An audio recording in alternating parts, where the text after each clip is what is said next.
இன்னைக்கு தம்பி விஜயை பார்த்த உடனே நான் உங்கள் ஃபேன் தெரியுமா அப்படின்னு என்கிட்ட கேட்டார். தலைவர் சொல்கிறார் உங்களை பார்த்து. ஆமாம், நான் மெய் சிலிர்த்துட்டேன். தம்பி விஜய் காலத்தின் தேவை, தம்பி விஜய் காலத்தின் கட்டாயம், தம்பி விஜய் காலத்தின் குரல். ஒரு மாற்று அரசியலுக்கான தேவை தமிழ்நாட்டில் இருக்கிறது. திமுக அதிமுக தவிர்த்து ஒரு மாற்று அரசியலுக்கு தமிழ்நாட்டில் ஒரு தேவை இருந்தது. அதை இட்டு நிரப்பு வந்தவர்களெல்லாம் காணாமல் போனார்கள், கரைந்து போனார்கள். இன்றைக்கு அந்த தேவையை நிறைவேற்றுவதற்கு காலம் தந்திருக்கிற ஒரு நன்கொடை தம்பி விஜய்.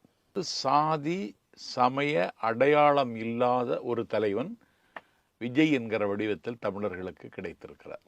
காங்கிரஸ்காரனே காமராஜரை கொண்டாடவில்லை, ஆனால் தம்பி கொண்டாடுகிறார் என்பது எனக்கு வியப்பாக இருந்தது. குடும்ப அரசியலைத்தான் திருப்பி திருப்பி செய்கிறாங்க. கூச்சமில்லாமல் செய்கிறார்கள் என்பதை விட குற்ற உணர்ச்சி இல்லாமல் செய்கிறார்கள். வரலாற்று ரீதியாகவும் பூகோள ரீதியாகவும் தமிழ்நாட்டை ஆளுவதற்கு ஒரு தலைவன் இனிமேல் தென் தமிழகத்தில் இருந்துதான் வர வேண்டும். வந்திருக்கிறார். டிவிகே நாஞ்சில் சம்பத் அவர்களின் அடுத்த திட்டம் என்ன? உடனடி இலக்கு என்ன? தொலைதூர இலக்கு என்ன? உங்கள் பயணம் இனி எப்படி அமைய போகிறது? தேர்தல் களத்தில் தகுடு திட்டங்கள், தப்பு தாளங்கள், திருவிளையாடல்கள், திரிவுவாதங்கள், இதையெல்லாம் திமுக கையிலிடும்.